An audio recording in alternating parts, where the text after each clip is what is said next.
How's it going, everyone? Welcome back to the next lecture in which we're going to perform a firmware update of our Stratix switch. Now, the Stratix is going to be a little bit different than some of the other Rockwell Automation or Allen Bradley hardware because we are sending it files through the portal that we've connected to versus using something like ControlFLASH to flash the firmware. That being said, before we can flash the firmware, we need to actually go to the website and download the files. So let's start with that step. And so in this case, you can Google search and you will find Compatibility and Download Center. I'm going to first and foremost write out the part number, so 1783 BMS, and that's going to be the starting point. Where do you find this information? So if you're looking at the switch on the side here, I'm just going to rotate that over. You will notice that you have the catalog number listed here. So in this case, I have a 1783-BMS 06TL type of a switch. I'm going to put that down, go back to the portal. And again, it doesn't necessarily matter if you type all of that out. You will notice that the entire family of the switches is going to have the same firmware. So you can confidently click on 1783-BMS. You will notice that there's going to be a couple of things. You can either download the individual firmware, or you can look at all available downloads for the family of switches.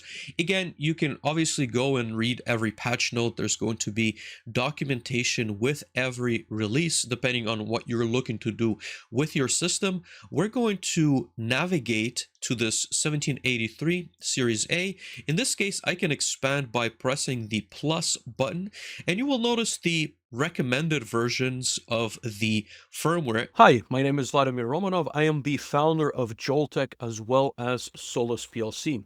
With a background in electrical engineering and an MBA and over a decade of experience leading projects in manufacturing and industrial automation, I help engineers, managers, and manufacturers make smarter technical and business decisions, modernize their operations, and build stronger careers.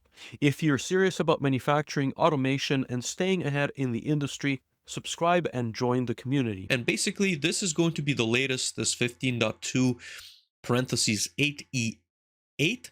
And in this case, I'm going to press on firmware only, and I should be able to download that. I'm going to press on this download key. I'm just scrolling down to see if there's anything I had missed. In this case, we'll see that it's E8. I'm going to press on download. I'm going to press on download now. You will be prompted to obviously sign in. If you're looking to download this for the first time, you can create an account and make sure that everything is properly implemented. And so now that we have the file downloaded, you will notice, first of all, it is a tar file, meaning that we will not need to extract it. It is not a zip folder. We will need to load that directly into the switch. So I'm just going to scroll this down.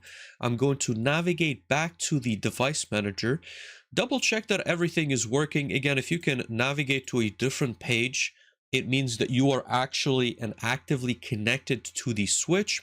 But in this case, I need to go into my admin panel and I'm going to perform what's called a software update. Again, it could be software, it could be firmware, depending on how you look at it.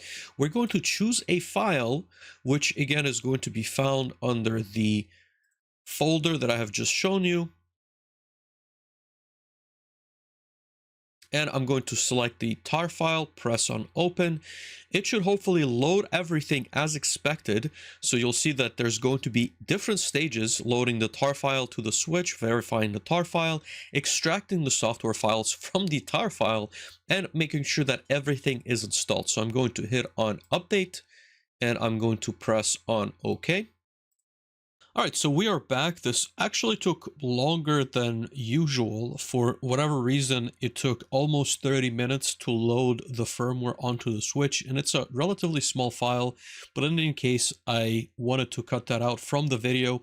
As you can see here, we have the new software version, which is the version 15.2 parentheses 8E8 and release software FC1.